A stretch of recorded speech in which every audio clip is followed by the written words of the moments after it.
É com alegria e satisfação que cumprimentamos os nossos amigos e irmãos do portal Escola Dominical com a gloriosa paz de nosso Senhor e Salvador Jesus Cristo. Estamos dando início a mais uma pré-aula, esta ferramenta que o portal Escola Dominical disponibiliza no início da semana para que o irmão possa melhor preparar a sua aula da Escola Bíblica Dominical. Leia a revista das lições bíblicas, assista a esta pré-aula, leia o nosso esboço, que é base desta pré-aula, que nós disponibilizamos no site do portal Escola Dominical, portalebd.org.br. Assista às outras videoaulas que nós disponibilizamos nos links das redes sociais do portal Escola Dominical. No Facebook, facebook.com/portal Escola Dominical, no Twitter, @EBDportal, e no LinkedIn.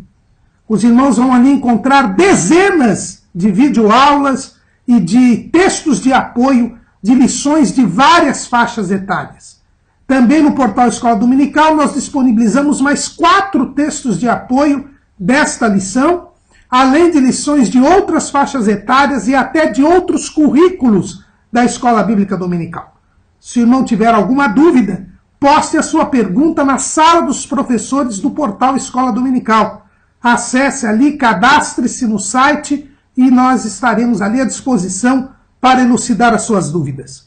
E se ainda houver dúvidas, o irmão também é convidado a assistir a transmissão ao vivo da aula no estudo preparatório dos professores e amigos da Escola Bíblica Dominical, da Igreja Evangélica Assembleia de Deus, Ministério do Belém, na sede aqui em São Paulo, aqui no nosso canal do YouTube, todo sábado, às 19 horas, horário de Brasília. Também convidamos os irmãos a ouvir as leituras diárias dos textos sugeridos na revista das lições bíblicas, todo dia. Breves comentários em áudio, onde o irmão, além de ter mais informações sobre a lição, poderá ter o seu momento devocional. Mas tudo isto é a preparação da Escola Bíblica Dominical.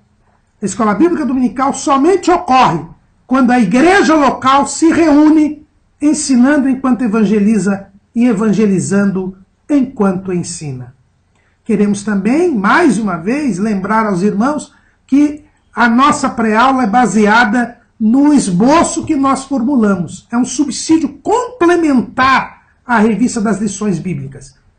Por isso, nós não colocamos os tópicos aqui da revista, mas é o mesmo assunto para poder adicionar alguma coisa que já foi dita pelo nosso comentarista. Este quarto trimestre de 2017, nós estamos estudando o tema A Obra da Salvação. Jesus Cristo é o caminho, a verdade e a vida. O nosso comentarista é o pastor Clayton Ivan Pomerening, que é o diretor da Faculdade Refidim, a Escola Teológica das Assembleias de Deus, em Joinville, no estado de Santa Catarina. E hoje estaremos ainda dentro do primeiro bloco, que vai até a lição 9, que trata do estudo geral da salvação, estudar a lição de número 8, que tem como título A Salvação e o Livre-Arbítrio. Nós temos aqui um tema extremamente polêmico. Talvez seja um dos 2 assuntos mais polêmicos da teologia cristã. Ao lado do problema do mal, nós temos a questão do livre-arbítrio. Como podemos compatibilizar o livre-arbítrio com a soberania divina? Este tem sido um tema extremamente debatido. Inclusive, foi o tema da 43ª Assembleia Geral Ordinária da Convenção Geral das Assembleias de Deus do Brasil, que se reuniu no mês de abril deste ano de 2017, e foi justamente o tema, a salvação, o livre-arbítrio. Nos dias de convenção, nós tivemos exposições de alguns pastores, né, na parte devocional, na parte inicial de cada sessão da convenção, existe uma breve meditação na palavra de Deus, e os temas desenvolvidos foram exatamente relacionados à salvação e o livre-arbítrio. Isto porque nós temos percebido, né, e a própria Convenção Geral percebeu, por isso levou em conta esta temática, nós temos percebido um aumento de pessoas nas Assembleias de Deus que estão a defender a doutrina da predestinação incondicional, também conhecida como doutrina calvinista, embora Calvino não tenha sido o criador desta doutrina. Na verdade, esta doutrina encontra já uma certa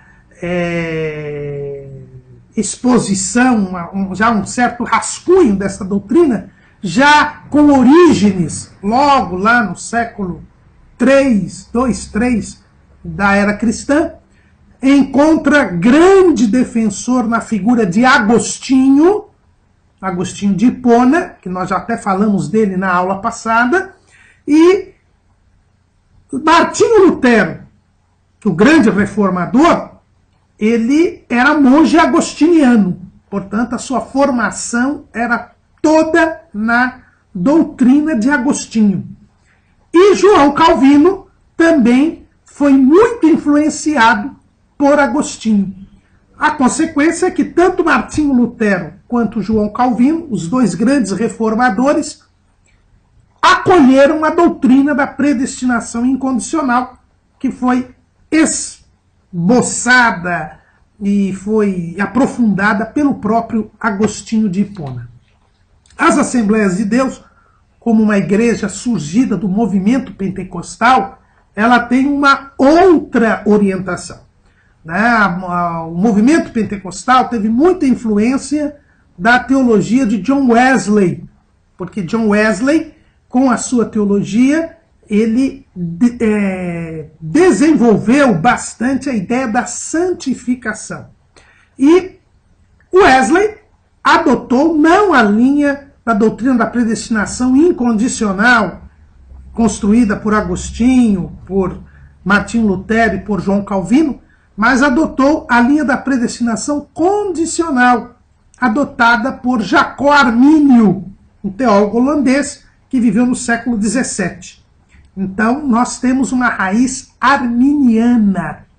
E, diante dessa influência cada vez maior de pensamentos calvinistas nas Assembleias de Deus, esse tema tem surgido de forma bem intensa nos meios evangélicos nos últimos anos, até porque nós temos aí esta influência que está sendo exercida dos calvinistas dentro do movimento pentecostal e dentro das Assembleias de Deus, que é a maior denominação evangélica do nosso país. Daí porque é uma questão extremamente polêmica.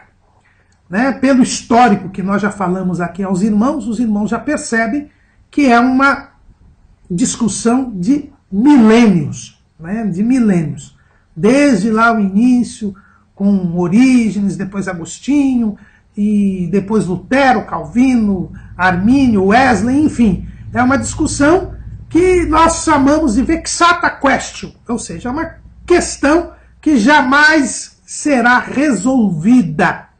E que até existe, irmãos, esta polêmica para nos mostrar que Deus é acima dos nossos pensamentos.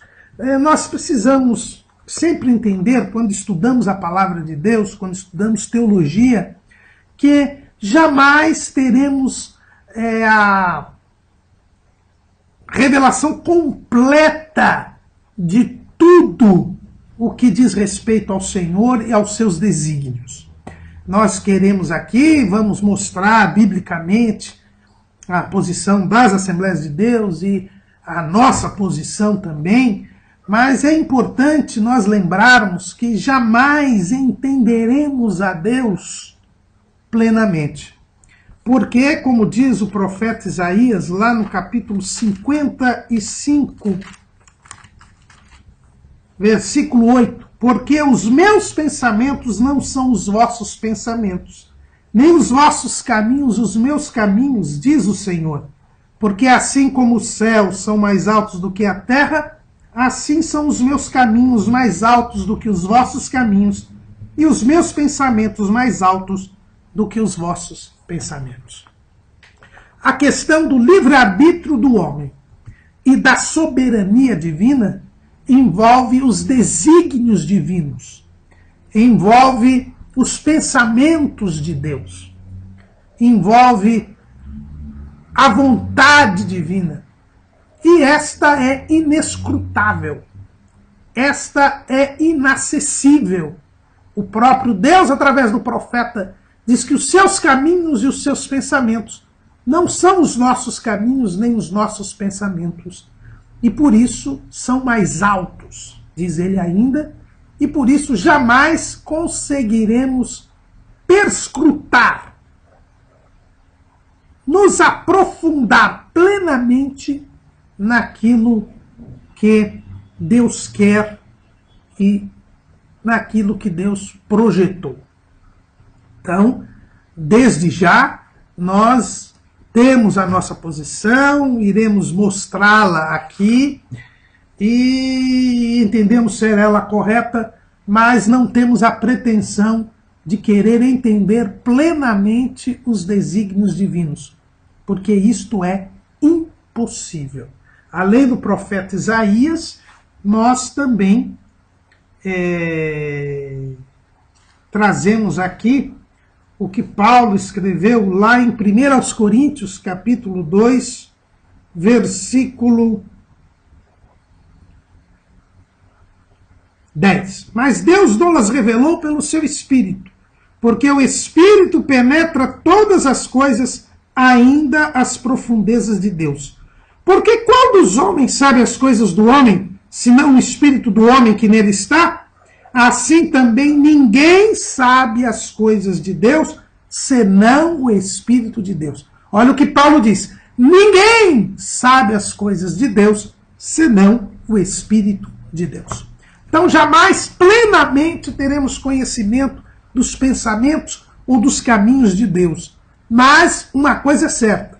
Deus revelou pelo seu Espírito aquilo que é necessário e suficiente para nós termos a salvação. A teologia, ela parte da revelação de Deus. E a revelação de Deus está contida nas Escrituras Sagradas. Por isso, nós devemos perguntar a respeito da salvação e do livre-arbítrio, o que envolve a soberania de Deus e a liberdade do homem, pelo que nos foi revelado. É por isso que eu gosto e gostei muito da afirmação do pastor Ezequias Soares da Silva, que foi o presidente da comissão especial que elaborou a declaração de fé da CGADB, aprovada este ano, que foi o comentarista do trimestre passado. Ele é que é o presidente das Assembleias de Deus em Jundiaí, no estado de São Paulo, quando o pastor Ezequias disse, de forma bem categórica, que nós não devemos ser nem calvinistas, nem arminianos. Devemos ser bíblicos, porque é a Bíblia a nossa única regra de fé e prática. Portanto, iremos buscar na Bíblia, não nas instituições de religião cristã de Calvino, não no livro de Servo-Arbítrio de Martinho Lutero, não nas exposições do Novo Testamento de John Wesley. Vamos buscar na Bíblia o que a Bíblia nos fala a respeito do livre-arbítrio, da salvação e da soberania divina. Em primeiro lugar, nós devemos observar, e vamos falar disso na próxima lição, mais a miúde, se não nos... Aliás, na lição de número 10, não na próxima lição, na lição de número 10, nós vamos falar mais a miúde a respeito do processo da salvação. Mas é importante nós vermos que a salvação é um processo, ou seja, uma sequência de atos. Processo é uma sequência de atos. A salvação não é um ato único. Deus a fez como uma sequência de atos. E isto nós encontramos claramente na Epístola aos Romanos, no capítulo 8, nos versículos 23 até 25. Diz assim, aliás, primeira passagem, 8:23. E não só ela, que é aí a criação, mas nós mesmos, que temos as primícias do Espírito, também gememos em nós mesmos, esperando a adoção, a saber, a redenção do nosso corpo. Porque em esperança somos salvos. Ora, a esperança que se vê não é esperança, porque o que alguém vê, como esperará? Mas se esperamos o que não vemos, com paciência o esperamos. E no versículo 28 até o 30. E sabemos que todas as coisas contribuem juntamente para o bem daqueles que amam a Deus, daqueles que são chamados por seu decreto.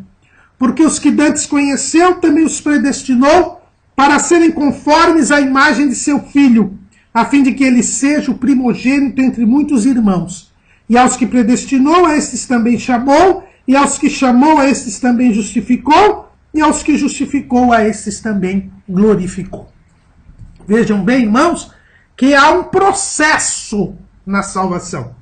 Aqui nos versículos 29 e 30, nos fala da predestinação, da chamada, da justificação, da glorificação.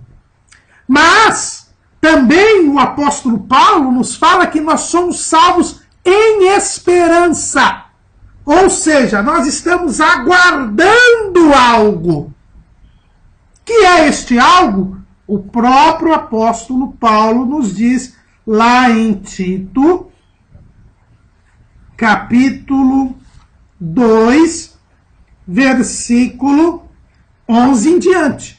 Porque a graça de Deus se é manifestada trazendo salvação a todos os homens, ensinando-nos que, renunciando à impiedade e às concupiscências mundanas, vivamos neste presente século, sóbria, justa e piamente, aguardando a bem-aventurada esperança e o aparecimento da glória do grande Deus e nosso Senhor Jesus Cristo. A salvação não é algo já consumado, é algo que, realizado, envolve uma esperança. Em esperança somos salvos. E esperando o quê? Esperando a bem-aventurada,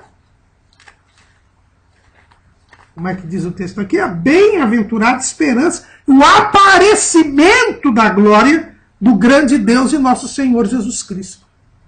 A salvação é um processo que somente termina na glorificação. E João, ele diz isso. Olha lá no 1 Epístola, capítulo 3. Vede quão grande caridade nos tem concedido o Pai, que fôssemos chamados filhos de Deus. Por isso o mundo nos não conhece, porque não o conhece a Ele. Amados, agora somos filhos de Deus, e ainda não é manifestado o que havemos de ser. Mas sabemos que quando Ele se manifestar, seremos semelhantes a Ele, porque assim como é, o veremos. E qualquer que nele tem esta esperança, purifica-se a si mesmo, como também ele é puro. O que nós percebemos então, irmãos, é que a salvação é uma realidade, agora somos filhos de Deus, mas em esperança somos salvos. E viste algo que nós ainda esperamos. Ou seja, a salvação é um processo que só se completará no aparecimento em glória de nosso Senhor e Salvador Jesus Cristo, no arrebatamento da igreja, quando nós seremos semelhantes a Ele e como Ele é, o veremos. Por isso, dizer-se que agora nós já estamos salvos para sempre é negar as Escrituras. É negar que nós somos salvos em esperança. Agora nós somos filhos de Deus, mas aguardamos a bem-aventurada esperança e o aparecimento da glória de nosso Senhor e Salvador Jesus Cristo. Por isso, é um processo ainda não completado. Não se completou este processo. E, portanto, Romanos 8, 28 a 30, quando dizem nos predestinou, chamou, justificou, glorificou, está dizendo a respeito dos salvos que completarem este processo. Ainda ela não foi completada. A salvação termina com a glorificação que ainda não ocorreu.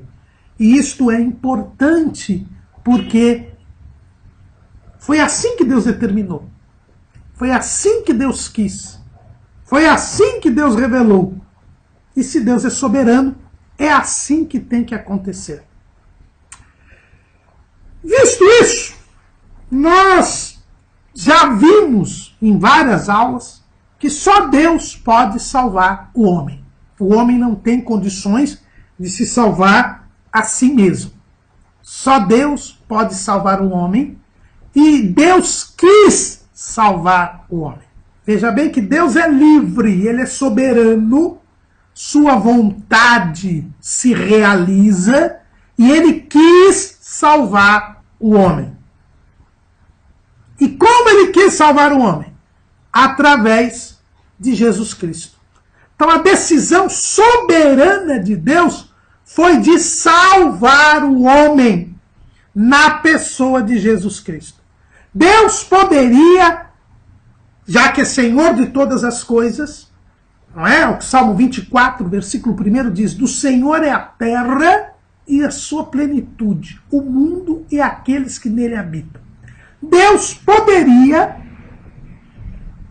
nem criar o homem, mas Ele quis criar o homem. E nós já vimos em aula passada que Deus quis criar o homem para demonstrar o seu amor e a sua própria soberania. A criação de todas as coisas é a demonstração do poder, da soberania e do amor de Deus.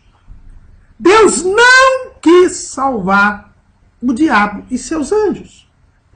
Deus, ao criar os anjos, criou-os com o livre-arbítrio, porque Ele quis dar aos anjos a liberdade de escolha. E por que Deus criou o livre-arbítrio? Porque Ele quis. Porque Ele tem livre-arbítrio e Ele queria que seres criados também o tivessem. E Ele quis que os anjos tivessem livre-arbítrio e o homem tivesse o livre-arbítrio. Os anjos, como vivem na dimensão eterna, eles teriam a única oportunidade de optar entre o bem e o mal, porque eles estavam na dimensão eterna. E Deus lhes deu este direito. Porque quis. Porque Deus não queria ser adorado por seres dotados de consciência, de moralidade, de forma automática, mas sim de forma voluntária. E aqui, irmãos, está um ponto importante nesta polêmica. Deus é soberano. Está acima de todas as coisas. Está sobre todas as coisas. É o que diz o apóstolo Paulo lá em Efésios, capítulo 4, versículos, vamos ler do 4 ao 6. Há um só corpo e um só espírito, como também fostes chamados em uma só esperança da vossa vocação.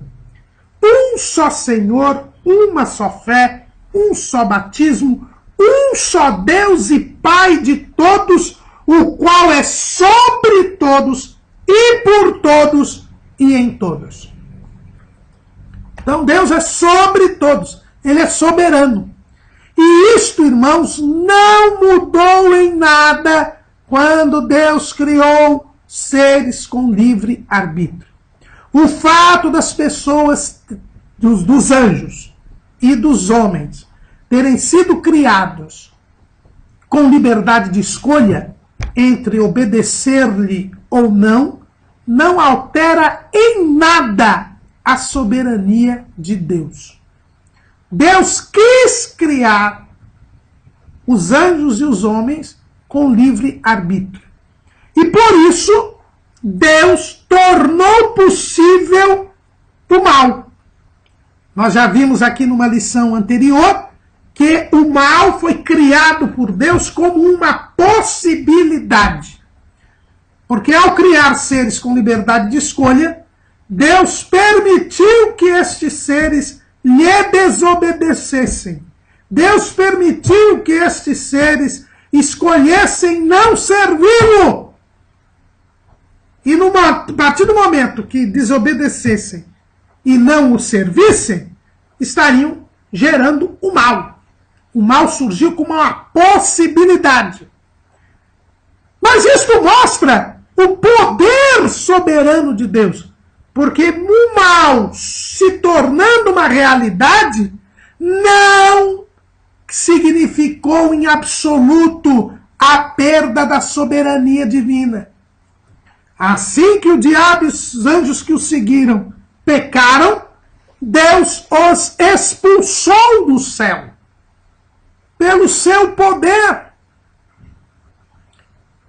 Imediatamente após a prática do pecado, diabo e seus anjos foram expulsos do céu e jogados nas regiões celestiais. É o que nós vemos lá em Apocalipse, capítulo 12. E viu-se outro sinal no céu, e eis que era um grande dragão vermelho, que tinha 7 cabeças e 10 chifres, e sobre as suas cabeças 7 diademas. E a sua cauda levou após si a terça parte das estrelas do céu, e lançou-a sobre a terra.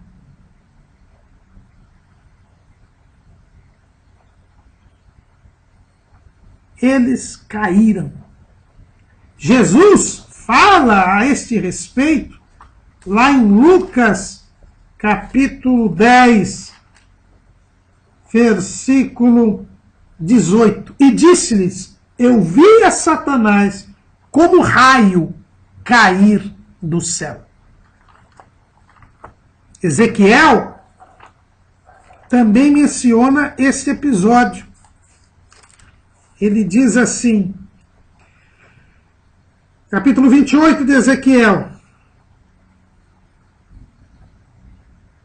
versículo 17. Elevou-se o teu coração por causa da tua formosura, e corrompeste a tua sabedoria por causa do teu resplendor. Por terra te lancei, diante dos reis te pus, para que olhem para ti. Pela multidão das tuas iniquidades, pela injustiça do teu comércio, profanaste os teus santuários. Eu, pois, fiz sair do meio de ti um fogo, que te consumiu a ti, e te tornei em cinza sobre a terra, aos olhos de todos os que te veem. Após a prática do pecado, Deus, na sua integral soberania, lançou o diabo fora do céu, consumiu-o num fogo, né?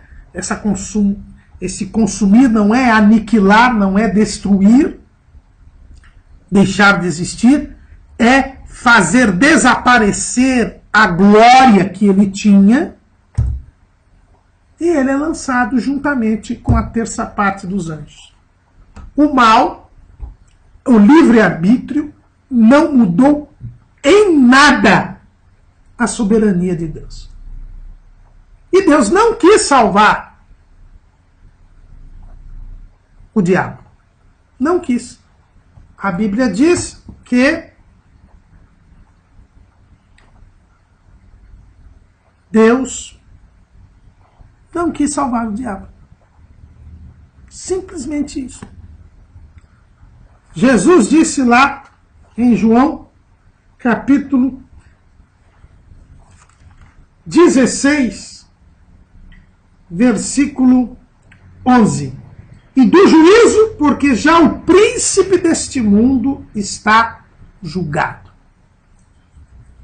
Deus já julgou o príncipe deste mundo, já o condenou. Mas com relação ao homem, Deus quis salvar o homem. Por que Deus quis salvar o homem? É algo que está acima da nossa compreensão. Porque não quis salvar o diabo e os seus anjos e quis salvar o homem. É algo que está além da nossa compreensão. Podemos especular que como Deus anuncia a salvação do homem para o diabo, e como o diabo tentou o homem para que o homem pecasse, podemos especular que Deus quis salvar o homem para mostrar mais uma vez a sua soberania sobre o diabo. Ou, como o diabo pecou por si próprio, e o homem foi tentado, Deus, na sua justiça, tenha dito que o diabo não mereceria o perdão, enquanto que o homem, por ter sido tentado, o mereceria. Também existe o fato de o homem ter sido criado na dimensão temporal, terrena, e o diabo desfrutar da glória de Deus na dimensão eterna. O que causaria aí uma diferenciação de circunstâncias que a justiça divina tenha entendido que o homem mereceria perdão e o diabo não. Mas a verdade é que são especulações, porque os caminhos e os pensamentos de Deus são mais altos do que os nossos pensamentos e os nossos caminhos. A verdade é que Deus quis salvar o homem. Se Jesus disse que o príncipe desse mundo já está julgado, a Bíblia diz que o homem tem a oportunidade de salvação, porque Deus quis, pelo seu amor, salvar o homem. E ele anuncia isto para o diabo lá no jardim do Éden. E porém inimizade entre ti e a mulher, e entre a tua semente e a sua semente. Essa te ferirá a cabeça e tu lhe ferirás o calcanhar. Como Deus já havia previsto antes da fundação do mundo, que salvaria o homem na pessoa de Jesus Cristo, a semente da mulher.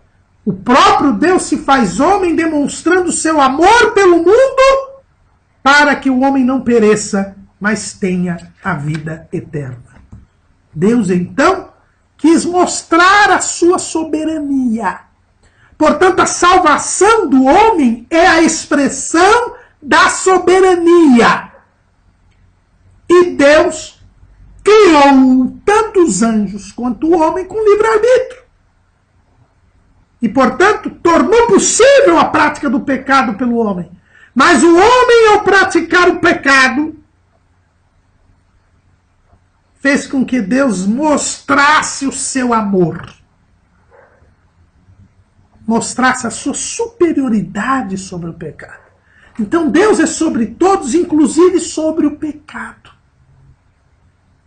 Porque Deus mostra que o pecado está abaixo do amor de Deus. E Deus salva o homem. Ele quer salvar o homem. E nós já vimos que esta salvação é uma salvação para todos os homens. Deus, ele não faz acepção de pessoas. Ele é, por natureza, imparcial, justo. A Bíblia é bem clara ao dizer que Deus não faz acepção de pessoas. Lá em Deuteronômio, no capítulo 10, no versículo 17, pois o Senhor vosso Deus é o Deus dos deuses e o Senhor dos senhores, o Deus grande, poderoso e terrível, que não faz acepção de pessoas, nem aceita recompensas. Veja que este versículo nos mostra a soberania de Deus. Mostra que Deus é grande, poderoso, terrível, é o Senhor dos senhores, é o Deus dos deuses.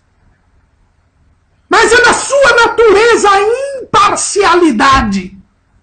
Por isso a salvação, que é a demonstração da soberania de Deus, da superioridade de Deus sobre o pecado, sobre o diabo, é para todos os homens, porque é do caráter de Deus a salvação. Então Deus quer que os homens se salvem. Só que ele criou o homem com o livre-arbítrio. E um livre-arbítrio na dimensão terrena, na dimensão temporal, onde os tempos se sucedem, onde existe o tempo cronológico, que torna possível o arrependimento. Na dimensão eterna, o arrependimento é impossível, porque não há tempo. Mas aqui, na dimensão temporal, o arrependimento é possível, porque as pessoas estão debaixo do tempo e podem mudar de posição, mudar de atitude. Então, o livre-arbítrio dado por Deus ao homem está na dimensão temporal. E por isso o homem pode se arrepender. Coisa que o anjo não poderia fazer. Então Deus decidiu salvar o homem. E é isto que é o decreto de Deus. Quando nós vimos lá em Romanos capítulo 8, versículo 28, e sabemos que todas as coisas contribuem para o bem daqueles que amam a Deus, daqueles que são chamados por seu decreto. O que é este decreto de Deus? Dizem os seguidores da doutrina da predestinação incondicional que é a decisão de Deus de salvar uns e não salvar outros. E eles entendem que Deus demonstra o seu amor porque todos os homens estavam perdidos. E quando Deus resolve salvar alguns, ele mostra que é amoroso e misericordioso. Este decreto de Deus, que está ali em Romanos 8, 28, seria a decisão de Deus de salvar alguns.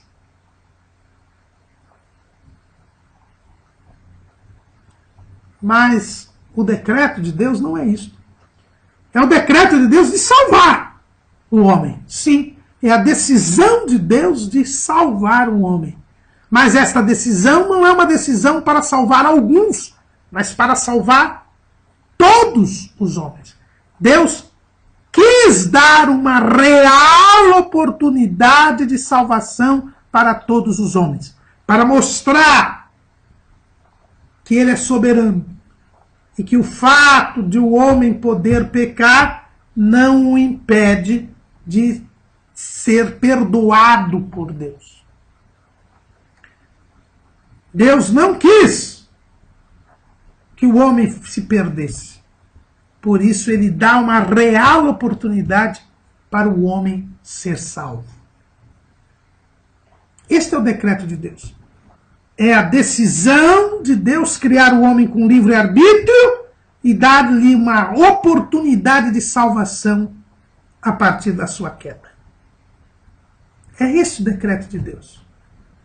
É o que Paulo diz lá em 1 Timóteo 2 e 4, que quer que todos os homens se salvem e venham ao conhecimento da verdade. Então Deus quer que os homens se salvem e dá uma oportunidade para os homens se salvar.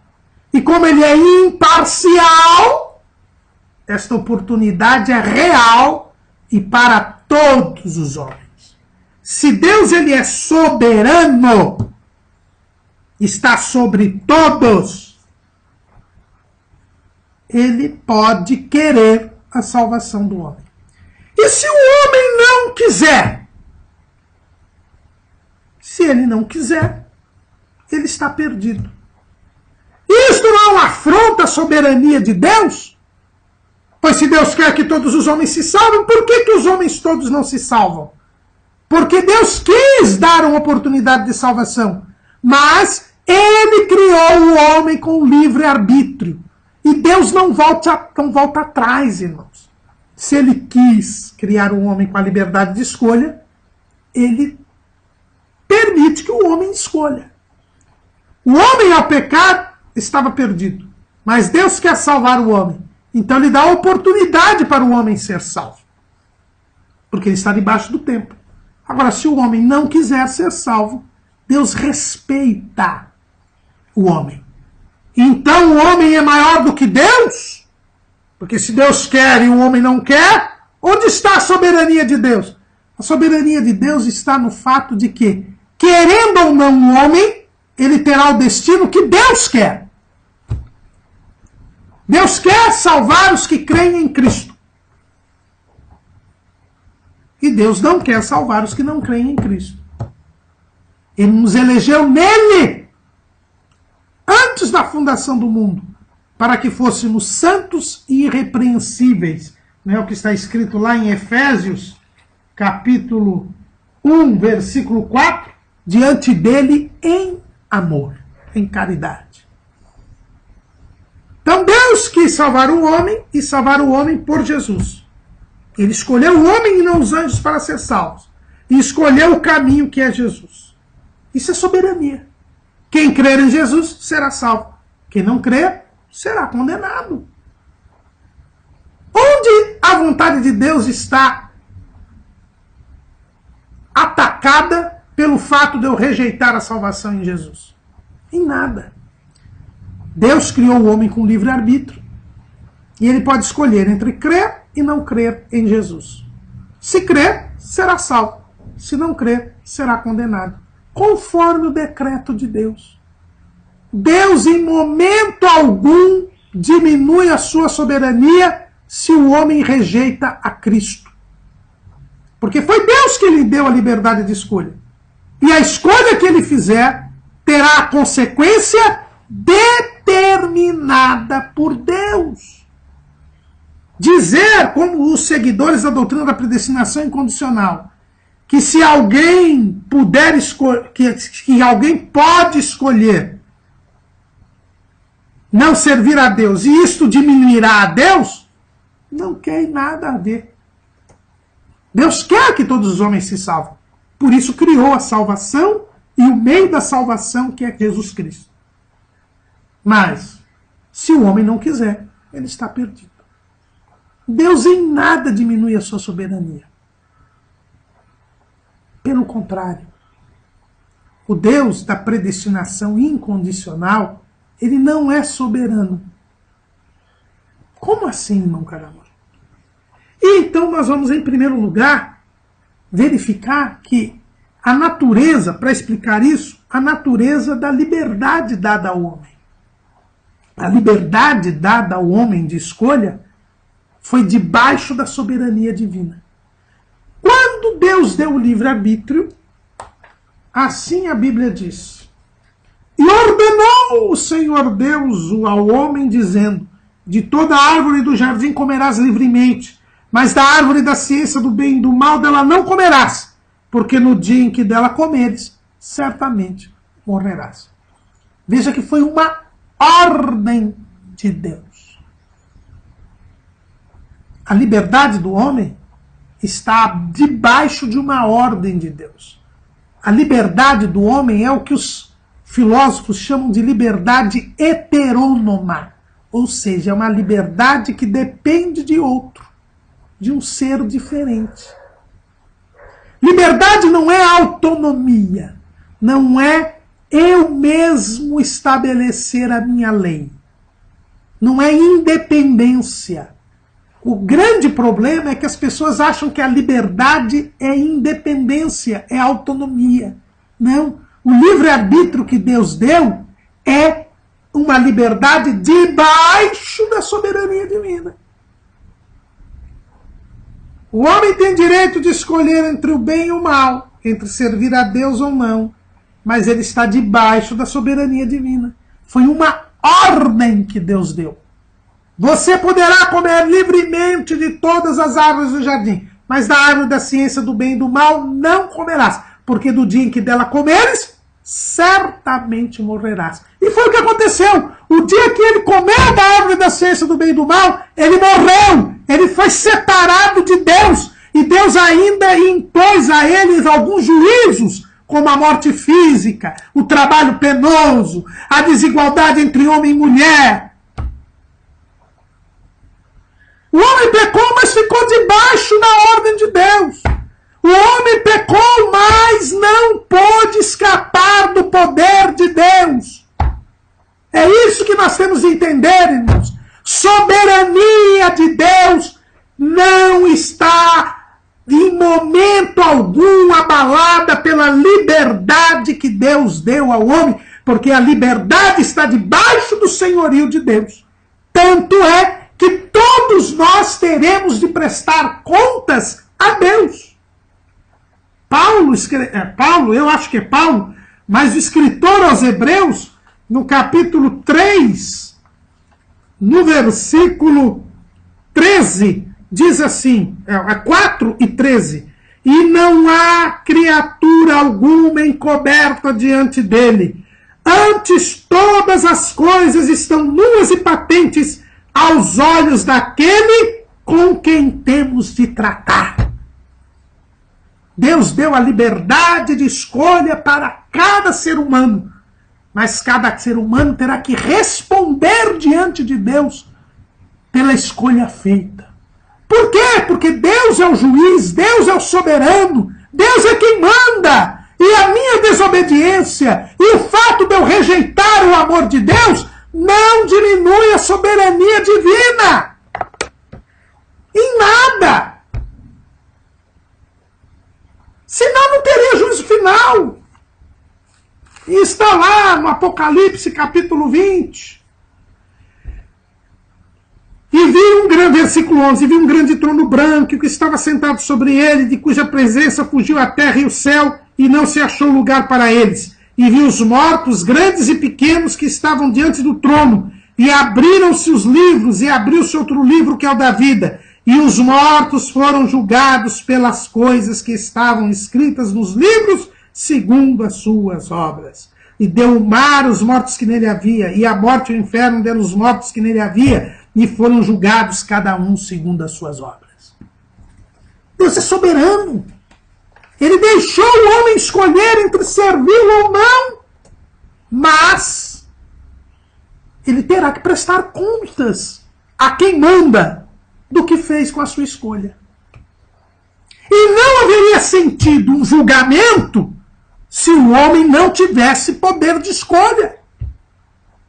Que Deus justo é este, que impede as pessoas de se escolher e depois julga estas pessoas pela escolha que elas não puderam exercer.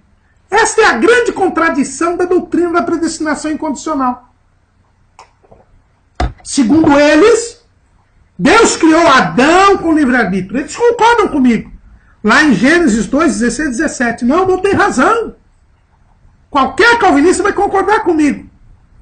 Adão e Eva foram criados com livre-arbítrio. Uma liberdade debaixo da soberania divina. Mas, depois que o homem pecou, ele perdeu o livre-arbítrio. É o que dizem Lutero e Calvino. Com o pecado, o homem perdeu o livre-arbítrio. Porque todos pecaram, destituídos estão da glória de Deus. O homem tem a natureza pecaminosa. Ele peca inevitavelmente. O homem está morto nos seus delitos e pecados. É o que está escrito lá em Efésios, capítulo 2. E vos vivificou, estando vós mortos em ofensas e pecados. Então o homem perdido é morto. O homem pecador é morto. Ele não tem mais livre-arbítrio. E aí Deus escolhe uns para ser salvos e outros para serem perdidos. Aqueles que Deus escolheu para ser salvos recebem a fé, recebem a graça de forma irresistível e são salvos na marra. E aqueles que Deus não quer salvar estão perdidos, não recebem a fé, não recebem a graça e estão perdidos. Mas, irmãos, e como eles serão julgados se eles não puderam escolher? Por que serão condenados? Porque Deus quis. Só que a Bíblia diz que Deus quer que todos os homens se salvem. E a Bíblia diz que Deus criou o homem com o livre-arbítrio. E o que Deus faz, ele não se arrepende, ele não desfaz. Então, se o homem perdeu o livre-arbítrio, não foi porque Deus tirou. Porque o que Deus dá, Deus não tira. Porque Deus não é homem para que minta, nem filho do homem para que se arrependa. Se ele deu o livre-arbítrio ao homem, ele não vai tirar por causa do pecado. Então foi o pecado que tirou o livre-arbítrio do homem. Ok. Então o pecado é maior que Deus. É por isso que eu disse para os irmãos que, segundo a doutrina da predestinação incondicional, Deus não é soberano. Eles insistem tanto na soberania de Deus. E, na verdade, Deus não é soberano. Porque o pecado é mais do que Deus. Porque o pecado tirou e destruiu algo que Deus fez, que foi o livre-arbítrio. E Deus não teria condições de devolver o livre-arbítrio. Porque ele escolhe alguns para salvar, escolhe outros para perdição, e essas pessoas jamais terão livre-arbítrio. Então aquilo que o pecado fez, Deus não consegue desfazer. Então o pecado é mais do que Deus. Então o pecado é que é soberano e não Deus. Os irmãos percebem como a doutrina da predestinação incondicional não pode ser acolhida? Deus é sobre todos. E o fato dele ter criado o homem com livre-arbítrio não elimina nem modifica a sua soberania. Ao contrário, porque ele quer salvar o homem, ele dá uma oportunidade do homem de se salvar, do homem mudar a sua mente, do homem se arrepender, crendo em Cristo Jesus. E se o homem não se arrepender, ele será condenado pelo justo juiz. E o homem, no pecado, ele não perde o livre-arbítrio. Eis o grande erro da doutrina da predestinação incondicional. O livre-arbítrio ele é prejudicado, sim. O homem fica com a natureza pecaminosa. Mas ele pode escolher entre ser salvo ou não. Por quê? Porque Deus lhe dá a oportunidade da salvação. E esta possibilidade de escolha do homem no arrependimento, ela só existe por causa da graça de Deus. É a chamada graça preveniente, preventiva ou salvadora.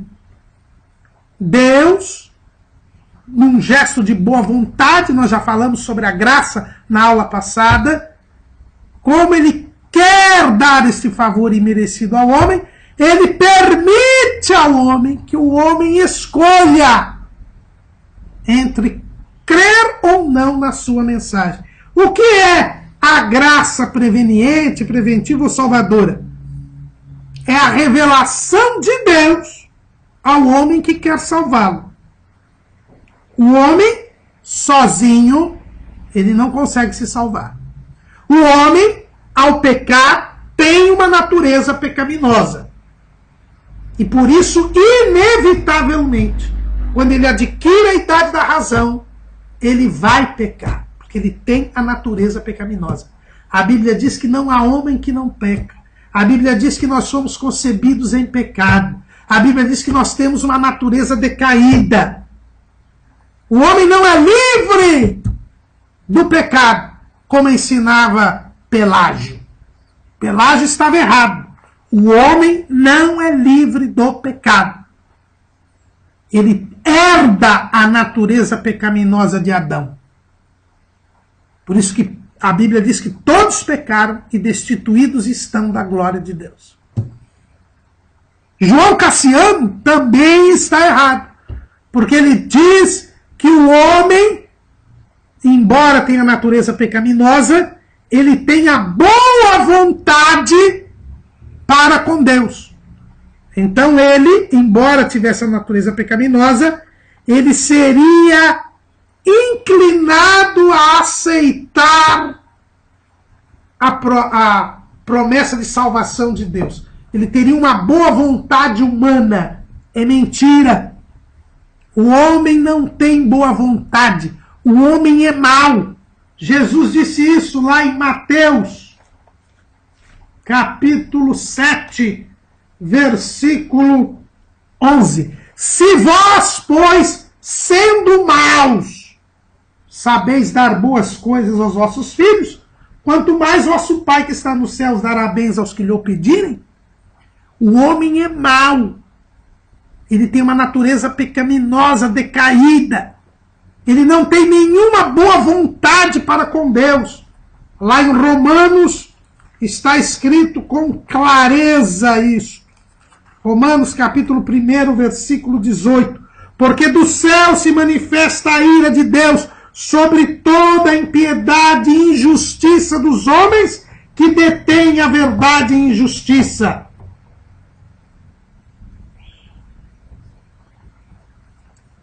Os homens não têm boa vontade para com Deus. Os homens não são livres e não são do pecado. Eles têm a natureza pecaminosa e são maus.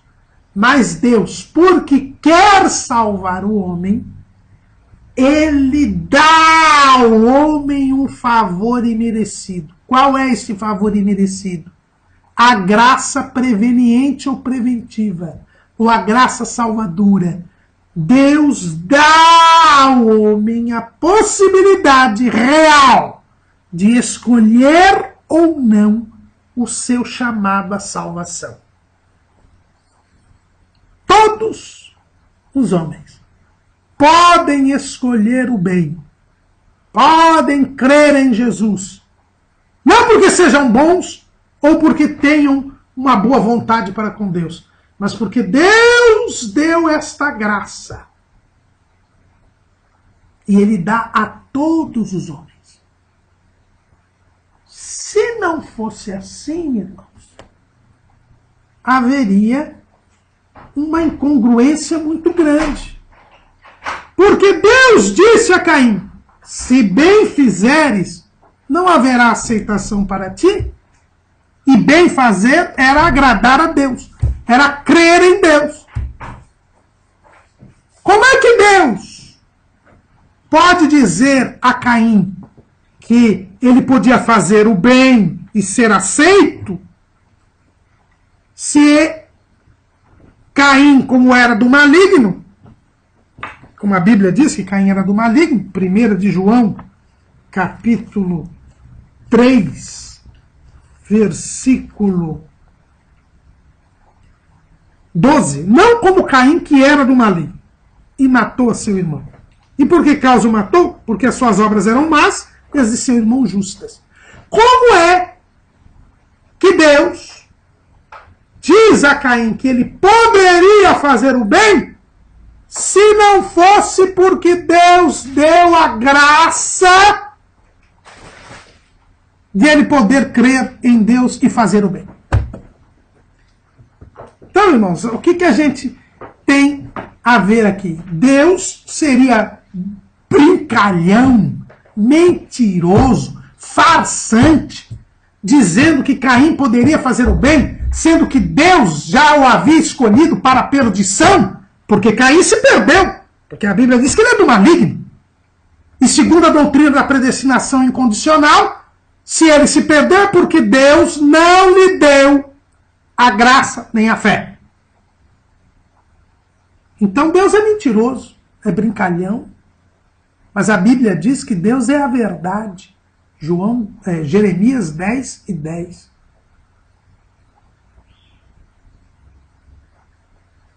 A Bíblia diz, Jesus diz, que ele nada tem no diabo, e o diabo é o pai da mentira. Então, se Deus disse a Caim que ele poderia fazer o bem, embora Caim fosse mau, não porque fosse do maligno, mas porque ele é mau, porque ele é um ser humano de natureza decaída. Se Deus disse que ele poderia fazer o bem, é porque Deus deu a graça para eles crer na palavra.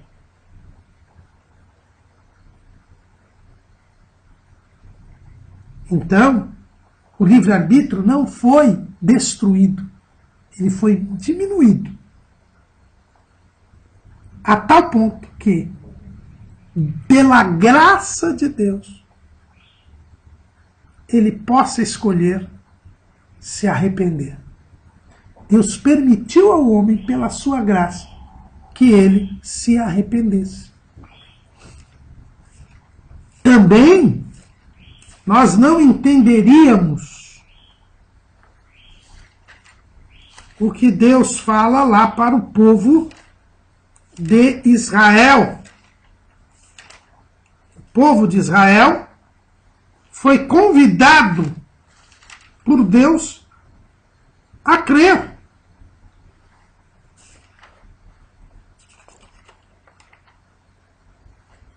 Lá em Deuteronômio 11, 26. Eis que hoje eu ponho diante de vós a bênção e a maldição. A bênção quando ouvirdes os mandamentos do Senhor vosso Deus, que hoje vos mando. Porém a maldição, se não ouvirdes os mandamentos do Senhor vosso Deus, e vos desviardes do caminho que hoje vos ordeno, para seguirdes outros deuses que não conhecestes. E será que, havendo-te o Senhor teu Deus introduzido na terra que vais para possuí-la, então pronunciarás a bênção sobre o monte de Gerizim e a maldição sobre o monte de Ebal.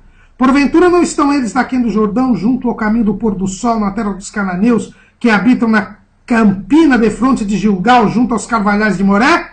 Porque passareis o Jordão para entrardes a possuir a terra que vos dá o Senhor vosso Deus, e a possuireis e nela habitareis. Tende, pois, cuidado em fazer todos os estatutos e os juízos que eu hoje vos proponho. Deus faz uma proposta ao povo de Israel. Lá em Deuteronômio 12, mas vamos ler também Deuteronômio 30.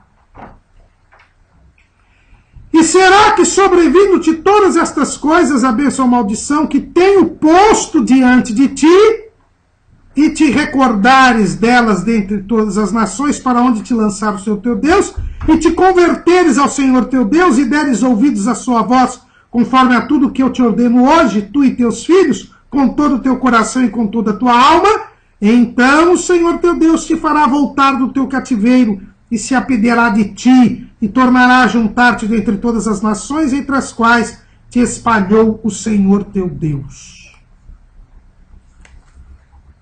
Versículo 15. Vês aqui, hoje te tenho proposto a vida e o bem, e a morte e o mal. Se Deus previamente escolhe quem vai ser salvo e quem vai ser perdido, então ele é um farsante, pois ele diz que é possível a pessoa crer nele e escolher a vida, a pessoa não crer nele e escolher a morte. Esta escolha foi dada pela graça preveniente de Deus. Então o livre-arbítrio não foi eliminado. Pela graça de Deus foi possível o homem escolher entre o bem e o mal, porque Deus propõe ao homem a salvação ou a perdição, a vida ou a morte. É o que Josué também nos mostra, lá no capítulo 24, no versículo 14.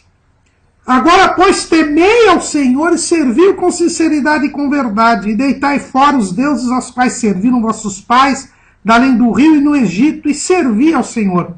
Porém, se vos parece mal aos vossos olhos servir ao Senhor, escolhei hoje a quem sirvais, se os deuses a quem serviram vossos pais, que estavam da além do rio, ou os deuses dos amorreus em cuja terra habitais. Porém, eu e a minha casa serviremos ao Senhor. Josué fez a sua opção. Mas ele não tinha natureza pecaminosa? Tinha. Mas ele perdeu o livre-arbítrio? Não. Porque pela graça de Deus, ele pôde optar entre servir ou não a Deus. O livre-arbítrio não foi destruído pelo pecado, porque o pecado não pode destruir o que Deus fez. Mas o homem, mesmo sendo mau e tendo má vontade para com Deus, pela graça de Deus, ele pode optar entre se arrepender ou não dos seus pecados. Porque Deus chama todos ao arrependimento. Ele não quer que alguns se percam, mas ele quer que todos venham a se arrepender. E o fato de alguém não se arrepender não diminui em nada a soberania de Deus. Porque Deus quer que todos os homens se arrependam. Deus não quer que alguns se percam, mas Deus deu o livre-arbítrio para o homem. E se o homem rejeitá-lo, será devidamente condenado. Porque este Deus é soberano e está sobre todos. Deus quer salvar o homem e dá uma real oportunidade de salvação. Mas se o homem não quiser, o homem estará perdido, assim como o diabo e os seus anjos. E para sempre estarão enclausurados no lago de fogo e enxofre, em tormento eterno, para mostrar que Deus é soberano e está sobre todos. Amém.